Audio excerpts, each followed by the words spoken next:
Welcome. I am so glad you're all in here today. Isn't it good for everybody to be back? At least a lot of us. Yeah, at least a lot of us. Everybody watching online, I'm so glad you're watching online with us. Church is important, let's not forget. And whenever you're ready to come back, we're more than glad to have you, but glad that you're watching online with us too. So we're starting a new series relating to races, faces, and people from other places. My wife and I were in college. This is before we were married, before we were even dating, actually. And we decided we wanted to go to Six Flags in St. Louis. And so we're poor college students, but we get a bunch of friends together, and we call a YMCA in downtown St. Louis. And we're like, hey, we want to go to Six Flags, but we don't know anywhere to stay. If we come do a service project for you, can we sleep in your basement? And they're like, yeah, sure, why not? So like 6 to 10 of us go down to St. Louis. We go do a service project for the YMCA, sleep in their cruddy old basement one night, go to Six Flags the next day. And this YMCA was disgusting. I mean, it was filthy, it was nasty. It was in the middle of one of the worst parts of St. Louis, not a neighborhood you'd want to be caught in late at night. And we come back from Six Flags, we go grab some coffee or something. It's about 1 a.m. when we get to the Y. And we go in the back door into this concrete area. As soon as we open the door, the alarm starts going, whoop, whoop, whoop. Like they had accidentally set the alarm. I was like, Greg, what do we do now? You know, it's like 1 a.m. We try calling the owner and he's not answering and we don't know how to get a hold of anybody else. And about 10 minutes goes by, we're trying to figure out what to do. And there's this banging on that back metal door in the back alley. Boom, boom, boom, boom. And my initial reaction is like, nobody opened that door. My wife's a lot more trusting than me. She's like, I'll get it. And I'm like, stop, what are you doing? She's like, someone's knocking. I'm like, I don't care. Who's knocking? It's 1:30 in the morning now in the middle of the worst part of St. Louis. You do not open that door. And she's like, you need to chill out. You know, she's so happy. She thinks everybody's fun and bubbles. And that's because she's fun and bubbles. And so she goes to the door and she opens the door. And as soon as it gets open a few inches, a gun comes in. And then the door gets kicked open and all the cops. We are freaking out, and they were freaking out, and they were yelling, and just to give you a little bit of a better mental picture, I didn't look like this. At that point in my life, I believe camo and black was my best look with red hair. Like that was just, my wife at that point had multicolored hair. She was dressed, I think, in all camo with a nose ring. Like we didn't exactly look like the type of people who would not break into a place at 1 a.m. So the cops are mad, they're yelling, we're getting freaked out. So they start talking to us, trying to figure out what's going on. A buddy of mine walks in the room. They pull a gun on him, like, get down, get down, get down. And they handcuff me and him to each other. And they start interviewing us, ask questions. They finally figured out what had really happened, so they're about to let us go. And one of the officers there is black. The other ones are white. And the black officer says to me, man, you scared the crap out of me. And one of the white officers looks at him and says, that's because you've never seen a white robber before. That's interesting, isn't it? Now, at that point, we all kind of laughed, including the black officer, but I have to wonder, like when he went home, it was like, that hurt? Like what happened there? And why did someone say this? Because, you know, when you're wanting to like calm tensions between people, or if you're trying to get along with people, making statements like, you've never seen a white robber is not only not true, it's also not helpful. Would you agree with that? Like we're gonna see in this series what God says about relating to different races, different faces, just people from other places. Maybe it's people in a different economic situation than you, more or less money. Maybe it's people from a different country. Maybe it's just your neighbor who's a different race. Maybe it's just your neighbor who plays their music way too loud and you don't like them. Whatever it is, we're gonna talk about in general what God says about relating to other people who are different than us. And this verse, actually this is the wrong verse. This verse is our memory verse for this series. So we're gonna try to memorize this. My dear brothers and sisters, take note of this. Everyone should be quick to listen, slow to speak, and slow to become angry. All right, this is written by the guy named James. He was Jesus' half-brother.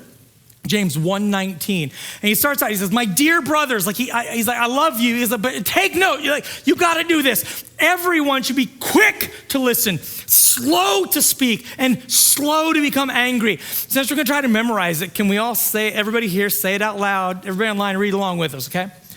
My dear brothers and sisters, take note of this. Everyone should be quick to listen, slow to speak, and slow to become angry. That's right. Let's write this question down because this is the question we're dealing with. How can I be a physician in the middle of broken relationships and hurting people. Physicians heal things. And we want to be the type of people who heal rather than the type of people who separate and cause problems. My wife and I have done foster care for a lot of years, like 10, 12, over a decade. It's been a long time. And through being a foster parent who's been able to teach classes about raising kids who've been traumatized, and a pastor who's dealt with a lot of people who've been traumatized, I've been able to do a lot of study on the brain, how the brain works. And I used to give this talk about foster care, about raising kids. And I realized that talk is James 1:19. So today I'm going to give you an acronym that we talked about once here, like years ago, that lines up with this about being quick to listen, slow to speak, and things like that. Because this verse is fascinating to me, right? Everyone should be quick to what? Quick to listen. It doesn't say that we should be quick to react, but immediately when we see someone or something we don't agree with, we get a feeling, we get a thought, we want to say what's up. But this is saying if you want to be quick about anything, you got to be quick to hear the other person's side of the story. Some of you may have heard the acronym I'm going to give before, but it starts with this concept called stop, reflect, and connect. I got a stop sign here that I stole from the street over there this morning, and I'm just kidding. But it starts with this concept: stop, reflect, and then connect. Okay, and you can write this on your outlines. It starts by saying stop, and the whole thing that we want to do when we're dealing with someone who's got a different opinion, coming from a different place than us, is we want to stop our initial reaction. If my initial reaction is to respond to their Facebook post and be like, "You're an idiot," let me stop. Let's just stop for a minute. And then we're going to reflect. It means I'm going to consider what's happening inside of them.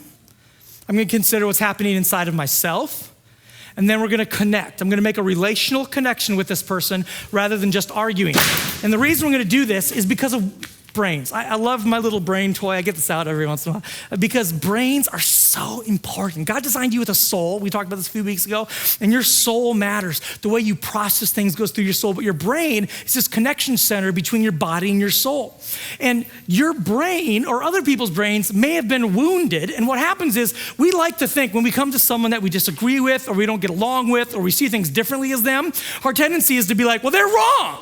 Or they're jerks, or they won't listen to me, but maybe they've been wounded in a way that you don't know. Maybe you don't actually understand their perspective. Years ago, I used to think spanking was like the bomb when it came to parenting. Like that was, when I started doing foster care, I found out we weren't allowed to spank kids in foster care. And then I'm like, not allowed to spank kids in foster care? Well, no wonder they have attitude problems. I can't spank them, right? Like that was my theory. I just got to spank everybody. I've learned a little more since then. But one of the first foster kids we got, he was 3 years old, and he was in a room with me at my in-laws' house, and he's just misbehaving. I'm like, stop, don't do that. I didn't have a whole lot of tools in my toolbox to know how to handle bad behavior. So I'm like, you got to stop. And it's just, my pressure's going up and up. Pretty soon, he just does another thing, and then boom, like my brain melted. Have you ever had your brain melt? Like you're done. Like that's it. I am done right now. And I'm like, that's it. You know what you need? You need a spanking.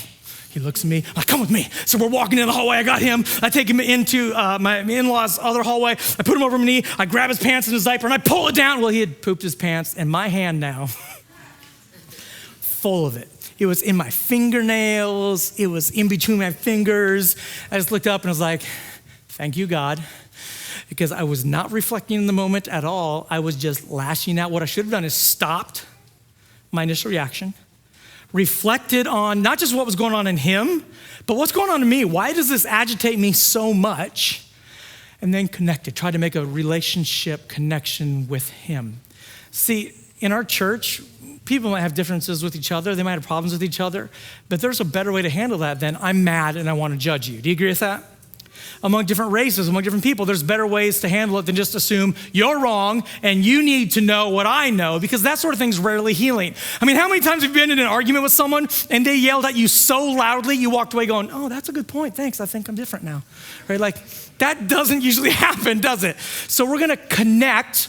We're gonna connect, and that's the acronym we're gonna use, because this is how healing happens. So the first C in connect is cerebral. Cerebral. We need to think about how their brains work. You can write this down too. And what state our brains are in. It's about being quick to listen, right? Your brain is wired to react. It is.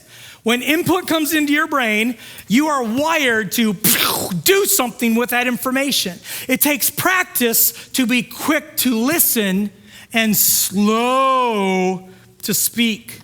Because speaking, and I'm just gonna go ahead and say, you also wanna apply this to thinking, because a lot of times you hear someone's opinion and maybe I'm the type of person who says what's on my mind, right? If I think you're ugly, I'm like, wow, you're pretty ugly. But someone else might be like, everyone's like, has he ever said that to me? No. I know a lot of you would never say something bad. Like you might think stuff, but you wouldn't say it. So I want you to be quick to listen, but also slow to, right? It's slow to form your own thoughts, to be judgmental, to form your own way of thinking about it. We want to think about how brains are working. Listen, you have no idea what happened to someone before you came into their life. In the first year of their life, a baby, this is what some scientists say, a baby will cry 100,000 times. And I know some new moms are like, it's way more than that, but whatever. 100,000 times in their first year. And during that 100,000 times, their little brain is learning something. This part of your brain is called the prefrontal cortex, and it does things like allows you to ask rational questions, lets you solve problems, helps you regulate your emotions so you're not just all over the place. But here's the deal.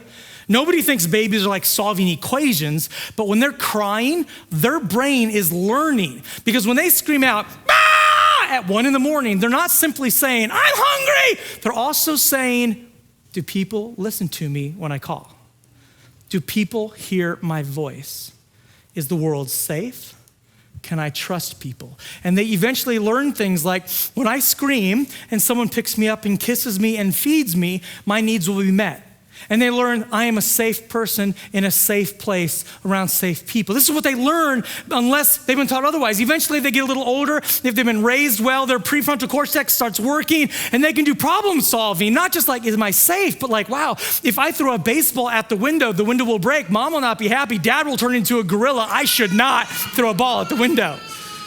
Like you make these decisions with a smart brain when you've been raised well with love and peace. This is why we have to stop and reflect on what's going on inside of our brain. Because sometimes when someone disagrees with us, when we see something happening in our country racially or economically, we have a natural reaction and we need to stop and go, wait a minute. Why am I about to freak out about this? Why does this embarrass me? Why does this get me really excited inside? When you were a baby, hopefully you were held and picked up and loved and fed and kissed. And here's an interesting little test. Take a new baby and hand the baby to someone. And hand it to them so that the baby's head is on their right side. And about 80% of the time, they'll take that baby without even knowing it, and they'll turn the baby around so the head is on their left side, and then hold the baby that way. It's really, why do you think they put the baby's head on your left side? What's on your left side that's not on your right side? Your heartbeat. By nature, you want to make it so the baby can hear your heart beating. By nature, people rock their babies. Like I'm just looking over here and we got 3 babies in the room and like all 3 of them are like moving right now, right? The adult is moving, about 2 of them. And so why do people do this? Even Pastor Dave. Pastor Dave doesn't have any kids. He's not been around kids. The other day someone handed him a baby. He's like, oh, right? I'm sorry, that's not a good impression of him singing. He's way worse than that. I'm just kidding. I rag on Dave all the time. You give a baby to someone who doesn't even hold babies and they just automatically like, shh, it's okay. Why? Did you know that when you rock a baby back and forth or up and down, it lowers the amount of cortisol in their brain. That's a stress hormone. And it raises the amount of serotonin in the brain. That's a good feeling hormone. It calms the baby down because changing the chemical. When you go, shh, that noise that you put on Alexa at night so you can sleep, that lowers cortisol levels, raises serotonin, and you do it automatically. Why? Because, well, let's write this down. Instead of getting serotonin by being soothed, wounded people's brains often kick into overdrive and produce adrenaline. This is what's so fascinating. So if someone's been wounded in an area, instead of being calm and getting soothed, they get adrenaline. So I had a kid who'd been in so many crisis moments in his life. By the time he was 8 or 9 years old, when he's at my house, he is asleep. Perfectly safe environment with perfectly safe people, and he is asleep. And I would come, I don't know about you adults, but I check on my kids at night to see if they're dead or not, like before I go to bed. Right? I come in, I'm like, looking, good night, I love you. You're not breathing. Okay, so you're breathing. Like last night I went to a kid and they didn't look like they were breathing, so I checked their pulse. I'm weird. So, and I went to this kid, I was checking on him at night. He's 8 or 9 years old, and this would happen every time.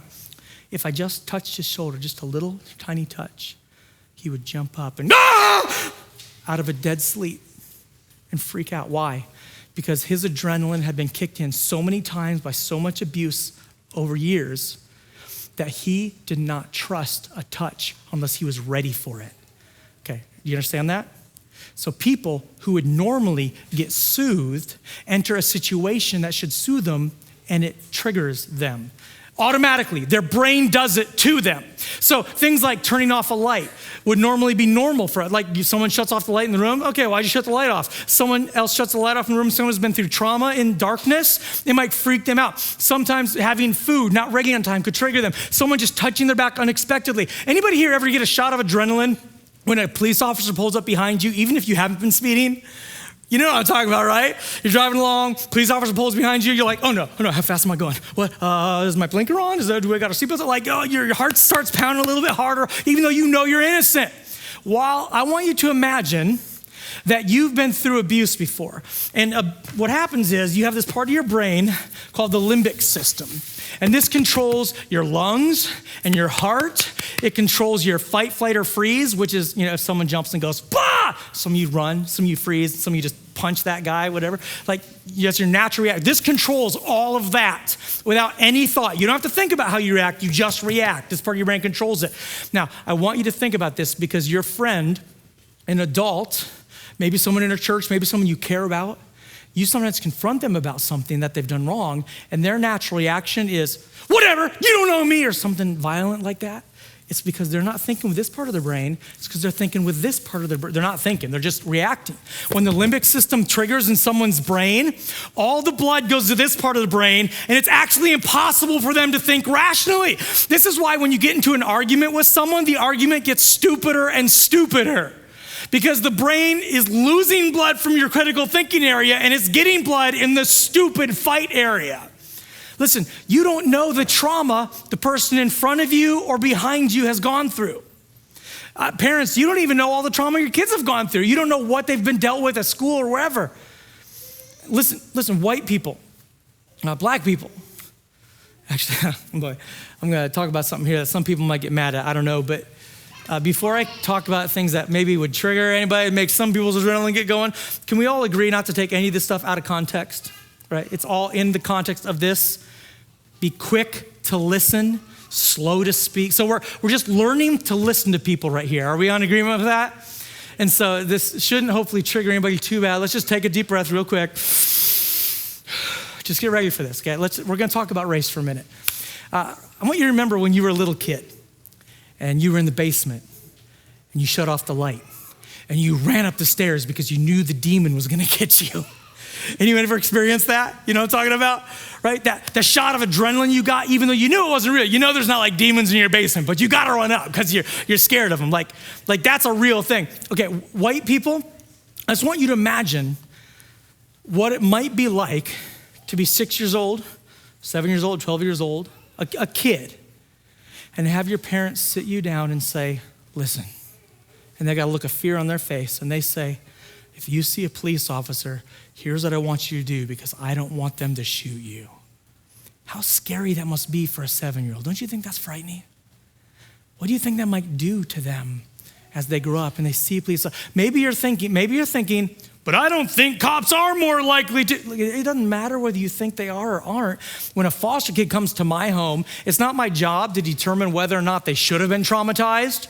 It's my job to see where they are and listen wherever they're at. Are you following me on that? It's not my job to judge whether or not they should have been traumatized. Everybody deals with things differently. That's why we say, my dear brothers, sisters, take note of this. Everyone should be quick to listen.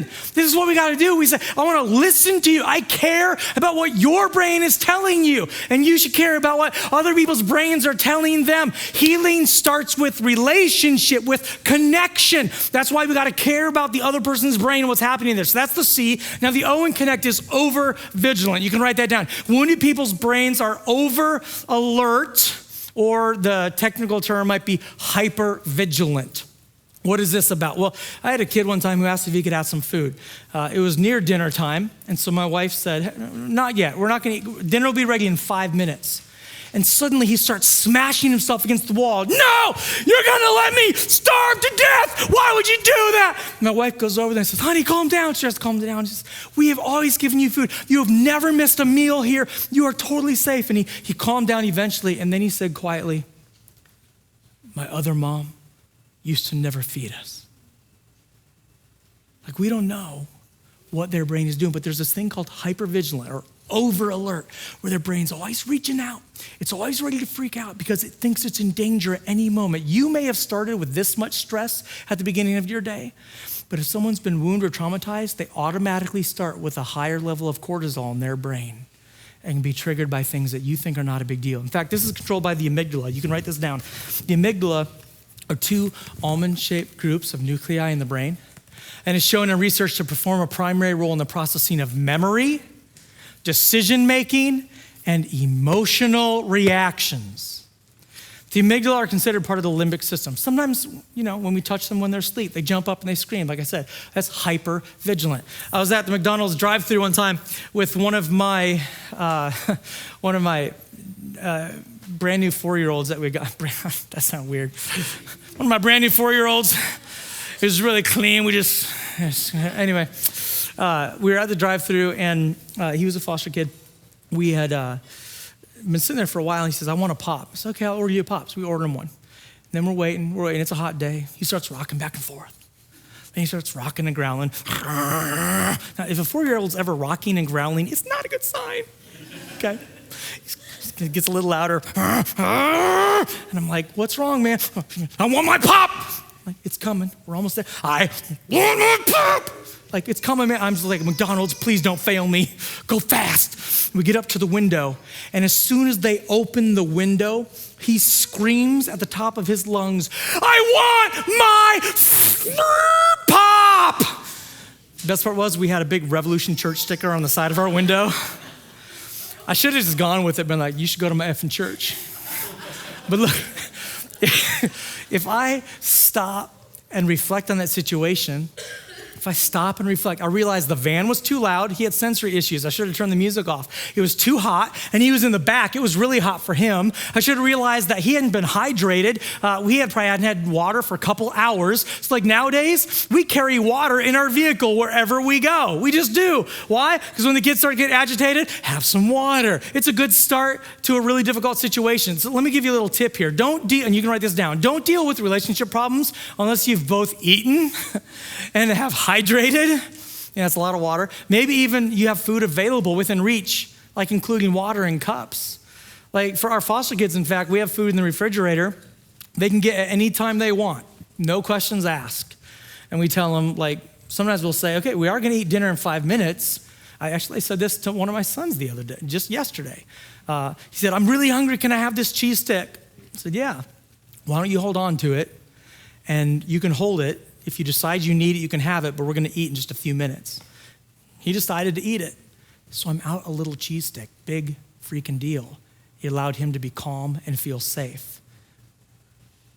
If you wanna have a conversation with someone from a different place than you, start it in a safe place. And a lot of times a little food, a little water creates some safety. Someone says, hey, we need to talk about this. Great. If you're gonna have a political discussion or racially, economic discussion, whatever, it's amazing. But try inviting them over, making some brownies or some popcorn, having some drinks out before, not alcoholic drinks, having some water out before you start the conversation, right? My dear brothers and sisters, he loves these people. We wanna love these people, right? They are dear to me. They're brothers and sisters. Take note of this. Everyone should be quick to listen. Quick to listen. So what we want to do is we want to create an environment where listening can happen. Someone texted in and said, I got fired from a job from a situation of not listening and overreaching. Yeah, that can happen. P.S. Where'd you steal a stop sign from? We actually, the city of Salina let us have it. So thank you to the city of Salina. So that's cool. Someone says, I always take a drink with a straw to meetings so I can slowly drink and let my brain catch up to my mouth so I don't say something I'll regret. That's a good idea. So it's like, so what do you think about the subject? That's a good way to handle that.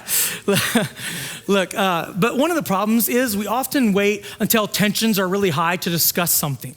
Right? You know, like if you're married or you got a boyfriend, girlfriend, like they leave, a rag on the counter and you just deal. And then they do it again and again. And you just let it go until one day you're like, enough with the rag, you idiot. And they're like, what the heck? You know what I'm talking about?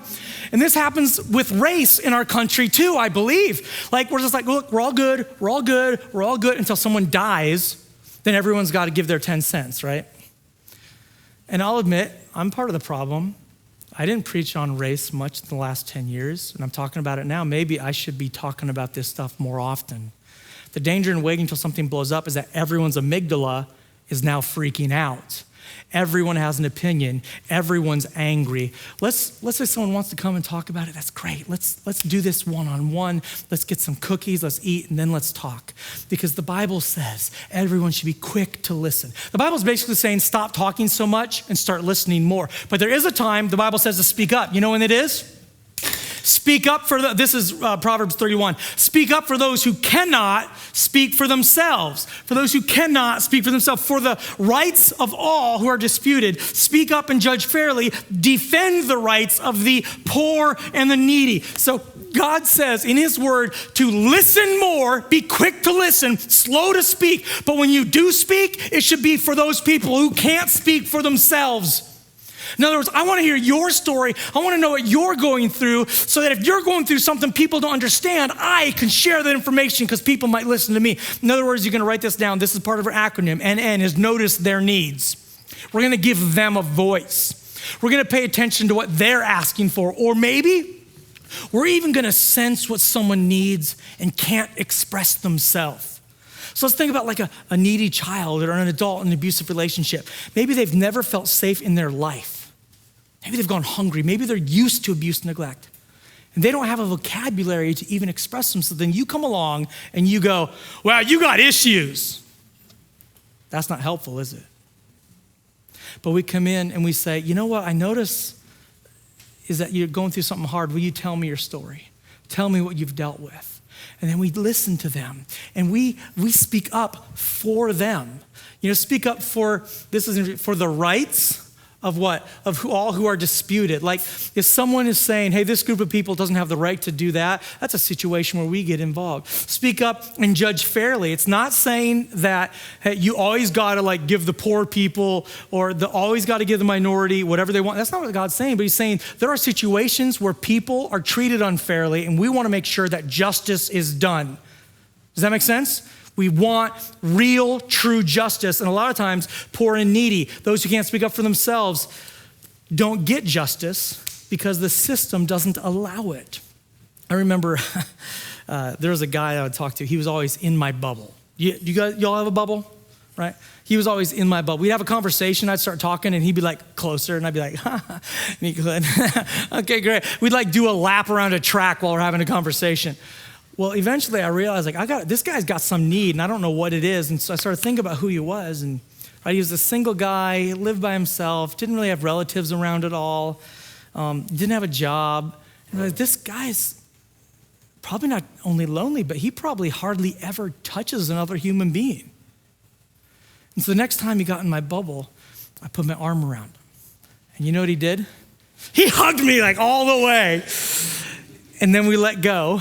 And he took a step back and we had a normal conversation. It's amazing what happens when we notice what someone needs and we connect with them. So, hey, my black friends, hey, my white friends, my Hispanic friends, every color in between, those of you who got sunburnt this weekend, whatever color you are, I want you to look at someone from a different race and I want you to ask yourself, what would they need from me to feel safe? I wonder what they need about our interactions to feel better about how this is happening. And maybe you're thinking, well, what about my needs? Like, I feel uncomfortable sometimes too. Maybe you do, but Philippians chapter 2 says this, in humility, value others above yourselves, not looking to your own interest, but each of you to the interest of each other. Maybe you've been trampled on. Maybe you've been robbed. Maybe you've been persecuted. Maybe you've been treated poorly. Scripture does not say, look to the interest of others unless your life has been hard, does it? It says you look to the interest of others always. In humility, you consider them better than yourself. Like what? Just imagine what this would do. If in our church, People will come in here, and everybody knew that everybody in this building valued you and each other highly. And they all thought, man, when I come into this place, people want to hear me. What if black people in our town felt like white people wanted to hear their stories? What if white people felt like black people wanted to hear their stories? And so on with every other race. Like, wouldn't that be way better than waiting until someone dies and then we all throw our political opinions out there? Wouldn't that be what? And I know, I'm really asking for heaven. I know things won't be completely done. Someday Jesus is going to return. This is from the book of Micah. Micah was a prophet in the Bible. And it says in Micah chapter 4, this is verses 3 and 4. It says, God will judge between many peoples. He will settle disputes for strong nations far and wide. They will beat their swords into plowshares and their spears into pruning hooks. Right, you're taking your weapons and turning them into farming and cooking implements, right? We might say today they'll take their AK-47s and turn them into popcorn poppers. And nation will not take up sword against nation, nor will they train for war anymore. Everyone will sit under their own vine and under their own fig tree, and no one will make them afraid. That's what the next life is going to be like. It's going to be beautiful. It's going to be amazing. But until that time, we have to speak up for people who aren't heard. It is our job as followers of Jesus to give a voice, to notice the needs of people who are desperate and to speak up for them. Part of listening is listening for their needs, because not everybody acts like they're supposed to. Do we agree with that? But when they act like they shouldn't, here's what we want to remember. And this is the E on your thing. It's emotional age. We should deal with people's emotional age, not their chronological age. You know, one need people have is where they are emotionally. People ask me sometimes, why do I get injured so much? I got shoulder problems, knee problems, like hip problems, ankle problems. My ribs are over here almost broken. Like, why am I injured so often? Because although I am technically a 42-year-old pastor, you put me on an ATV or on an ice skating rink, and I'm like a 4-year-old idiot. Look at me, everybody! And I'm like, I can go off this jump, and I'm an idiot. But your chronological age is not the same as your emotional age. You follow me? And so whenever someone, this is important, this is a psychological thing. Whenever someone's abused, traumatized, or get addicted, it's called arrested in development, and you are stuck at that emotional age. Did you start drinking at the age 14? You are likely stuck at the age of 14 emotionally. If that's when you started getting drunk, that's probably where you stopped. And so did you get addicted to something? You've likely stuck there emotionally until you try and purposely grow out of it. This is, when I see people all the time are like, adulting is hard. You know what I hear when I hear that? I hear people saying, I'm at a different emotional age than I am chronologically.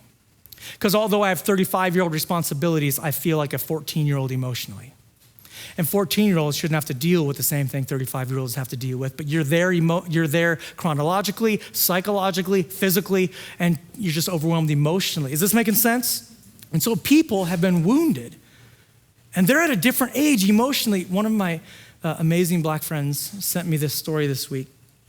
He said his first experience with racism with cops was when he was about 12 years old. Now, he was half black, half white, and so the neighborhood he grew up in, he would get messed up by the blacks. Whites wouldn't accept him. Everybody was on him because he was mixed. And he was 12 years old, just trying to survive. He had an 8-year-old cousin. Now, 12 and 8, that's pretty young. 8-year-old and 12-year-old cousin, they're riding their bikes around the neighborhood, and some cops pull them over, say, you look like you fit this description of someone we're looking for, and they throw them in the back of the paddy wagon, handcuff them, throw their bikes in the back of the wagon. Parents aren't around. I don't think parents were called. The cops just took them, threw them in the paddy wagon, threw their bikes in there, handcuffed them, then took off down the streets fast, going around corners to toss them around in the back, going over bumps to bump them up and down. They were bloody and they were bruised when the cops let them out 2 miles away from where they picked them up. They told them to get out of the truck, and they told them, this is what the N-word gets. He was 12. His cousin was 8. I have a white friend. If I remember his story right, he was roughed up regularly by black people because he lived in a neighborhood that was predominantly black. He was white. Day after day after day, at 10 years old, he was called cracker. He was bullied. He was threatened. And he's got a hard time being objective right now. So now when I see, riots and things like that, and people are screaming, looters are evil, and I see guys like this, and people are screaming, you're a racist. I just wonder how many of those racists or how many of these looters or rioters were 8 or 5 when someone roughed them up and wounded them emotionally. And now they're throwing a temper tantrum because when they were abused at the age of someone who throws temper tantrums. Do you know what I mean? Is rioting good? No. Is hurting people good? No. Is racism good? No. It's all evil. But people aren't healed when they're shot by rubber bullets. People don't get healed when they're labeled racist.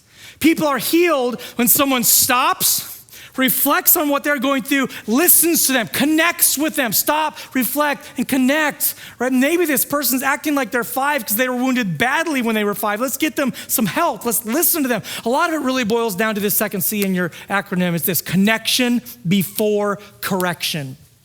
It's normal to want to correct poor behavior. But for people from hard places, connection is more needed than correction, and we should always put emphasis on connecting with them, even when they're acting out. Give them eye contact, listen to them, connect with them. This is what Jesus did for us. We know we've all done some stupid stuff, right? We've all done some dumb stuff. And when Jesus came down here, he went to the cross, and Jesus died on the cross knowing all the stupid stuff you've done. He died for you when you were offensive to him.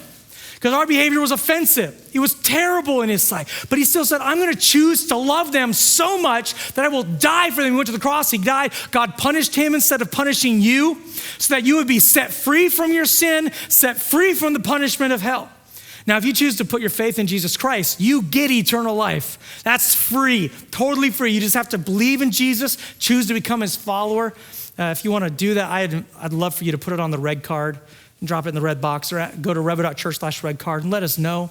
So important to do, to be a follower of Jesus. But all of us, we should say, I want to be more like Jesus, where I'm willing to listen, I'm willing to die for people who have offended me, right? I want to hear what they have to say because I want to be quick to listen and slow to speak and slow to become angry. Someone texted in and said, thank you, Jeff. I've been out of line this past week with my feelings and views of the current events. Yeah, I think a lot of us have. It's natural and normal to get out of line when the entire world is out of line, right? Absolutely normal. But we're followers of Jesus, so we can do better. Someone texted in and said, so what emotional age is that shirt?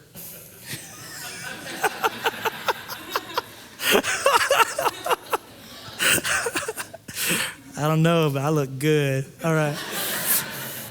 Man, 2020 is giving you killer sermon time. Okay, thanks. All right, let's go back to the thing. So here's kind of where we want to end up. The T in your connect is try to say yes.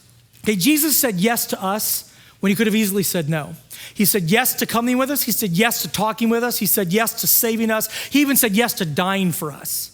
He didn't say no when any of us asked. So there are few things better for someone from a hard place than a caring friend or parent who says yes, especially to giving of themselves. Yes, I'll hang out with you. Yes, I will listen to you. Yes, I'll walk with you. Yes, I'll let you work on the car with me. Yes, you can. There'll be plenty of times to say no automatically, so work on saying yes more often. This doesn't mean that you don't have boundaries. You gotta have good boundaries. You gotta be able to say no. But saying an appropriate yes heals people, especially when it's a yes to giving of ourselves. Proverbs 17 says, a friend loves at all times, and brother is born for a time of adversity. You were made for this. You were made by God to give people yeses. Yes, I will help heal you. Yes, I want to be part of your life. Yes, I want to solve the problem. Look, the government will tell people no all day long. Banks will tell people no all day long. Jerks will tell people no all day long. And yes, you got to say no sometimes too. But sometimes our friends, people from other cultures, other races, other nationalities, they need a yes from you. Yes, I will listen. Yes, I will speak for you. Yes, I will put down my own life and in humility consider you more important than myself.